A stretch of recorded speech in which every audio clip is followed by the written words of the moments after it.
मुझे पता नहीं था कि मैं नो कैसे बोलूँ। नो ये शब्द का जो इम्पोर्टेंस है मुझे बिल्कुल नहीं पता था। जब वो मुझे कमरे में ले जाया करते थे, मैं उतनी फास्ट ट्रैक में मैं सोचता था कि अच्छा, क्या मुझे मना करना चाहिए? क्या प्रॉबेबली मुझे उन्हें कहना चाहिए कि ये गलत है या कुछ, ये मुझे अच्छा नहीं लग रहा है, ऐसा कुछ। लेकिन जब तक मैं उस सॉल्यूशन तक पहुंचता था, जब तक मैं वो सोच थॉट पूरा कंप्लीट कर पाता, चीज़ें हो चुकी होती थी। मेरे साथ पूरा बलात्कार खत्म हो जाता था। नमस्कार, आज मैं आप सभी को एक कहानी सुनाने आया हूँ। ये कहानी एक ऐसे लड़के की है जो प्रॉबेबली हर 5वें या 6ठे लड़के ने जी है। जी हाँ, लेकिन इन 5 या 6 लड़कों में से एक आधा ही इस बारे में बात कर पाता है। जी हाँ, मैं बात कर रहा हूँ मेल सेक्सुअल अब्यूज़ की। मेल सेक्सुअल अब्यूज़ एक ऐसी चीज़ है जो आपने सुनते ही आपको लगा होगा कि अरे! ये तो सिर्फ लड़कियों के साथ होता है, ये लड़कों के साथ भी होता है। बस यही सोच है जो इन विक्टिम्स की चुप्पी और उनके रेप का रीज़न बन जाता है। मेरा नाम है लोकेश पवार और आज मैं आप सभी को मेरी कहानी बताने आया हूँ। तो मेरी फैमिली काफ़ी क्लोज़ है, छोटी-सी है। मॉम, डैड, भाई और भाई की वाइफ़। और हम रिलेटिव्स के साथ काफ़ी ज़्यादा क्लोज़ है। हम एक काफ़ी टाइट फैमिली रह चुके हैं बचपन से। और जब फेस्टिवल्स पे हम आते जाते थे, हम काफ़ी ज़्यादा सेलिब्रेट करते थे। समर वेकेशंस हम काफ़ी ज़्यादा एक साथ सेलिब्रेट करते थे, एन्जॉय करते थे, ट्रिप्स पे जाते थे। लेकिन एक ऐसा टाइम आया, एक ऐसा रिलेटिव मेरी फैमिली में से जब मेरी ज़िंदगी में आया, उन्होंने मेरी ज़िंदगी बदल दी, फ्लिप कर दी एकदम से। अगर मुझे एकदम ऑनेस्टली बताना है तो मैं कहूँगा कि बर्बाद कर दी ज़िंदगी मेरी पूरी उन्होंने। मुझे काफ़ी अच्छे से याद है कि जब मैं 6 साल का था, मुझे एक कमरे में ले जाया गया था बहला-फुसला कर। और जब एक 6 साल के बच्चे को आप कहते हो कि अरे बेटा चलो, और आप उनको 2-4 चॉकलेट, 2-4 खिलौने पकड़ाते हो, तो कोई भी बच्चा मान जाता है। पहले तो 10-15 मिनट मुझसे बातें हुई, मुझे कंफर्टेबल करने की कोशिश की गई बिकॉज़ बच्चे काफ़ी बार क्यूरियस हो जाते हैं कि क्यों ये ऐसा उनके साथ जो भी हो रहा है। मुझे कमरे में ले जाया गया, मुझे 10-15 मिनट मेरे से बात की और फिर धीरे-धीरे मेरे बॉडी पर उन्होंने मुझे टच करना स्टार्ट किया। शुरुआत तो टच यहाँ-वहाँ से हुई, हाथों-पैरों पर। जब धीरे-धीरे मुझे अनकंफर्टेबली उन्होंने मेरे प्राइवेट पार्ट्स को टच किया, तब थोड़े से मेरे दिमाग में क्वेश्चन मार्क्स आने चालू हो गए कि क्या हो रहा है, कि क्या ये चीज़ सही है, क्या ये चीज़ गलत है? कुछ पता नहीं था मुझे, 6 साल का था सिर्फ मैं। और फिर उसके बाद धीरे-धीरे मेरे कपड़े उतारे गए, उन्होंने अपने कपड़े उतारे और फिर वैसे करते-करते बात कब ब्लो जॉब, एनल पेनिट्रेशन मुझ पर करने की कोशिश की गई। ये सब कब हुआ, कैसे हुआ, मुझे कुछ पता ही नहीं चला। कहीं न कहीं अगर मुझे थोड़ी-सी भी इन्फॉर्मेशन होती कि ये चीज़ गलत होती, मे बी मैं उस चीज़ को रोक देता वहाँ पर, लेकिन मुझे कुछ नहीं पता था। कंप्लीटली क्लूलेस था मैं। तो मैं बस मशीन की तरह एक प्रोसेस में घुस चुका था। और अगर आपको लग रहा है कि ये सिर्फ़ उस दिन एक ही बार मेरे साथ हुआ है, तो आप गलतफ़हमी में हैं। ये चीज़ मेरे साथ अगले 10 साल तक चलती रही और मैं एक मशीन की तरह बस एक प्रोसेस में घुसते गया। मुझे तो कभी पता ही नहीं था कि इस चीज़ को मुझे रोकना चाहिए, किसी से जाकर बात करना चाहिए, किसी को पूछना चाहिए कि अच्छा, क्या तुम्हारी ज़िंदगी में भी ऐसा खेल खेला जा रहा है? क्या तुम्हें भी ऐसा कोई सीक्रेट इन्फॉर्मेशन, सीक्रेट गेम खिलाया जा रहा है? मुझे लगा कि सबकी ज़िंदगी ऐसी ही है।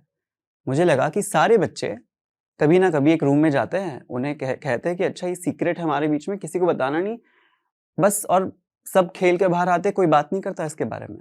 और वहाँ सबसे पहला बड़ा-सा क्वेश्चन मार्क मेरे लाइफ में स्टार्ट हुआ। मेरा मेंटल जो स्टेबिलिटी थी वो पूरी तरह से हिल चुका था। मुझे डिप्रेशन तो नहीं था डेफ़िनिटली, वो नहीं कहना चाहूँगा मैं। लेकिन कहीं न कहीं मुझे स्ट्रेस, टेंशन, वो मेरा 10x हो चुका था। काफ़ी ज़्यादा बढ़ चुका था बिकॉज़ मुझे आंसर्स नहीं मिल रहे थे अभी। तो मैंने एक सिंपल सा सॉल्यूशन निकाला इस चीज़ का। इंटरनेट तभी उस टाइम पे बहुत ज़्यादा बूम कर रहा था, हाल ही में इंट्रोड्यूस हुआ था।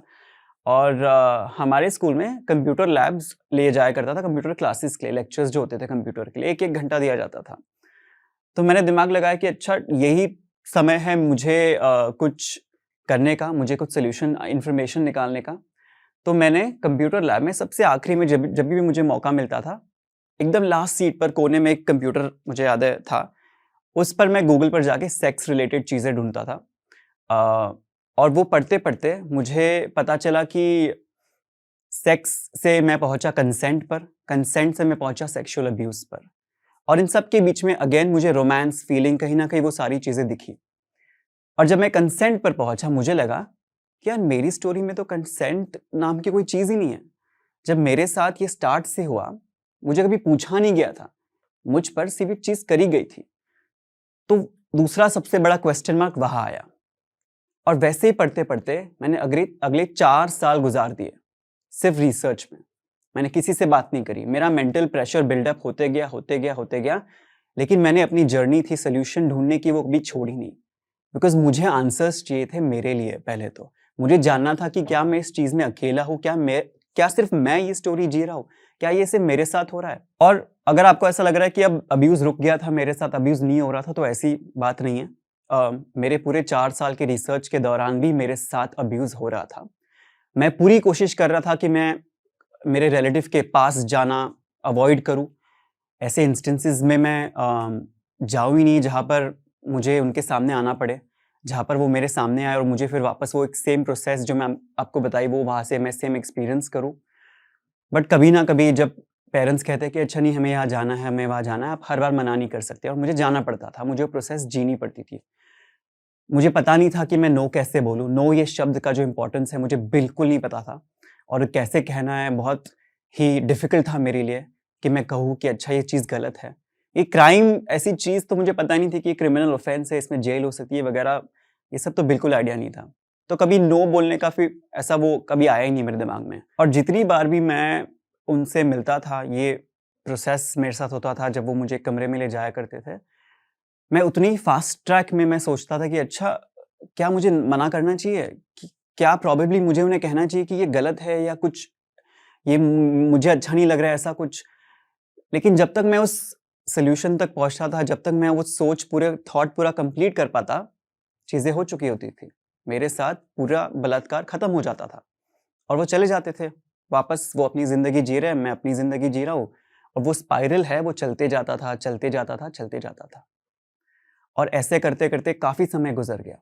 लेकिन मैंने अपनी रिसर्च नहीं छोड़ी। मैंने वही रिसर्च एवरी सिंगल डे, मैंने तकरीबन 200 से 300 आर्टिकल पढ़े रहेंगे सेक्सुअल अब्यूज़ पर, इंटरनेट पर। बट अगर मैं आपको कहूँ कि उन 200 से 300 आर्टिकल्स में मैंने एक भी मेल सेक्सुअल अब्यूज़ का आर्टिकल पढ़ा नहीं था, तो आप शॉक रह जाएँगे। अभी इस बात को एक 17 ईयर ओल्ड एक बच्चा अगर इस बात को अकेला महसूस कर रहा है, अकेला एक्सपीरियंस कर रहा है, तो आप समझ सकते हैं कि कितना ज़्यादा प्रेशर, कितना ज़्यादा मेंटल प्रेशर, टेंशन उस बच्चे के दिमाग पर होगा। उसकी लाइफ तो चल ही रही है, एग्जाम्स चल रही है, पढ़ाई चल रही है, एवरीडे रूटीन चल रहा है, रिलेशनशिप चल रहा है, या हर चीज़ चल रही है, लेकिन उन सब के ऊपर ये एक बोझ मेरे लाइफ में था ही फॉरएवर। और वो करते-करते मैं 19 का हो गया। तो मुझे याद है जब मैं 19 एंड हाफ का था, मैं एक टीवी एक एपिसोड देख रहा था, एक शो देख रहा था। सत्यमेव जयते नाम है, जब वो तभी आता था शो। आमिर खान उसको होस्ट करते थे और वो हर एपिसोड में एक नया टॉपिक बताते थे, एक नए सोशल इश्यू पर बात करते थे। और उस दिन मैं पहली बार वो शो देख रहा था। आई थिंक ये सब सारी चीज़ें डेस्टिन्ड होती है। और उस शो में सेक्सुअल अब्यूज़ ये थीम था उस एपिसोड का। मुझे लगा यार वापस चलो, कोई लड़की आएगी, कोई बात करेगी अपनी स्टोरी के बारे में, वापस मुझे ट्रॉमा होगा, तो मैं नहीं देखता। तो मैंने I was busy in my work और मैं अपना काम करने लग गया और फिर मैंने ज़्यादा ध्यान नहीं दिया। और धीरे-धीरे ऑफ कोर्स मेरे को सुन रहा था सब कुछ जो टीवी पे चल रहा था, बिकॉज़ मॉम अभी भी देख रहे थे फुल वॉल्यूम पे। और जब उन्होंने हरीश अय्यर को इनवाइट किया स्टेज पे, तो मुझे लगा अरे! ये क्यों आ गए स्टेज पर? ये क्या करेंगे? फीमेल सेक्सुअल अब्यूज़ की बातें हो रही है, तो ये कहाँ से अचानक से आ गए? हरीश अय्यर आए, वो बैठे सोफ़ा पे और उन्होंने अपनी कहानी बताना स्टार्ट किया।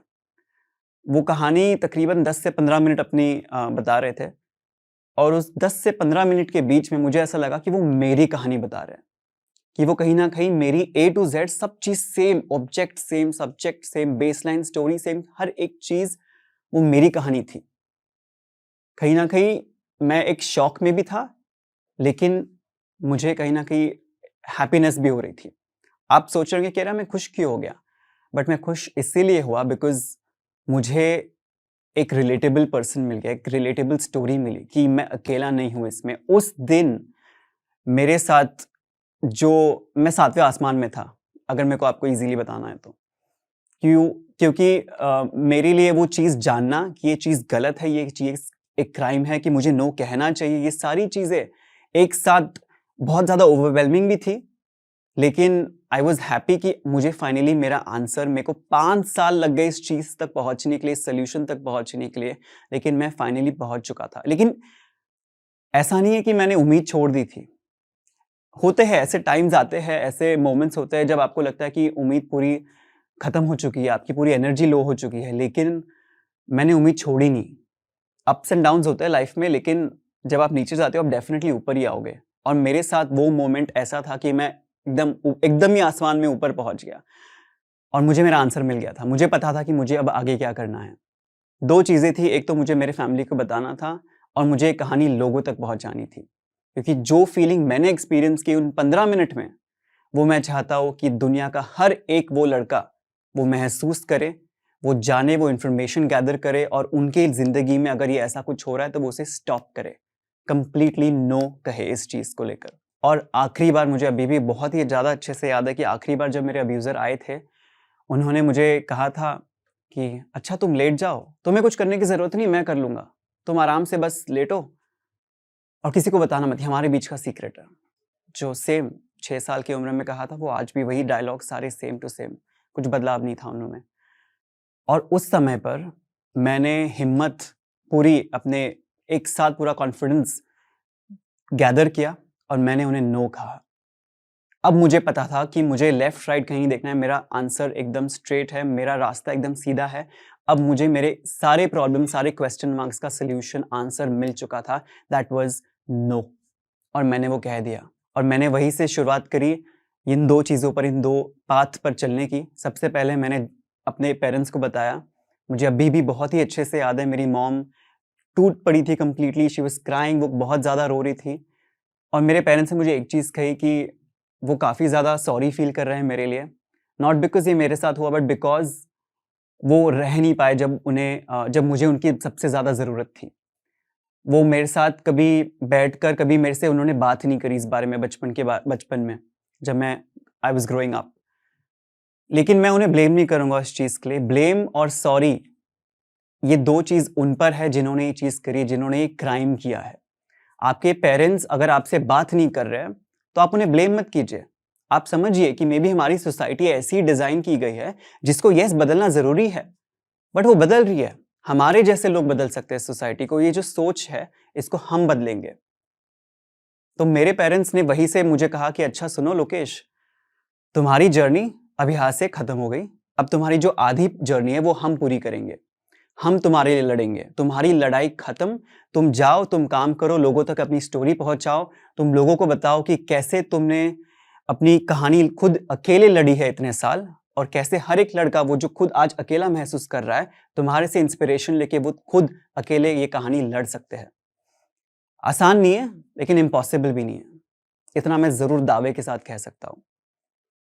और बस वहीं से वो करते करते अपनी कहानी लिखते लिखते, बताते बताते आज मैं जोश टॉक्स पर आया हूँ। आज मैं बहुत ज़्यादा ग्रेटफुल हूँ कि मैं अपनी कहानी आप तक पहुँचा पाया हूँ जोश टॉक्स के ज़रिए, और मैं इसके लिए बहुत ज़्यादा थैंकफुल हूँ। दिल से थैंक यू बोलना चाहूँगा जोश टॉक्स को कि आज हम एक साथ ये कोलैबोरेटिव एफर्ट करके हम आप तक पहुँचाना चाहते हैं मेरी कहानी, जो सिर्फ मेरी नहीं लेकिन हर उस 5वें या 6ठे लड़के की है जिसको ज़रूरत है हेल्प की, इन्फॉर्मेशन की, एक्सेस की, और हम वो आप तक पहुंचाना चाहते हैं। अगर आपके सराउंडिंग में ऐसा कोई भी बच्चा है जो इस प्रॉब्लम से गुजर रहा है, तो मैं चाहता हूं कि आप उस बच्चे तक हेल्प पहुंचाएं, आप उस बच्चे के साथ बैठकर बात करें, उनको समझाएं एंड एक्शन ले। सबसे इंपॉर्टेंट होता है एक्शन, क्योंकि बात करना, बैठकर बात करना बहुत आसान है, उस चीज पर एक्शन लेना उतना ही ज्यादा इंपॉर्टेंट और डिफिकल्ट भी है। बस वही चीज है, सिंपल है। आपको बस उठकर आवाज उठानी है और लोगों को हेल्प करनी है आवाज उठाने में। और अगर आपको कुछ हेल्प चाहिए, जोश टॉक्स और मैं जरूर आपकी हेल्प कर सकते हैं। Thank you. इस वीडियो के बारे में अपनी राय नीचे कमेंट सेक्शन में हमें बताएं और अपने दोस्तों के साथ ये वीडियो शेयर करना ना भूलें।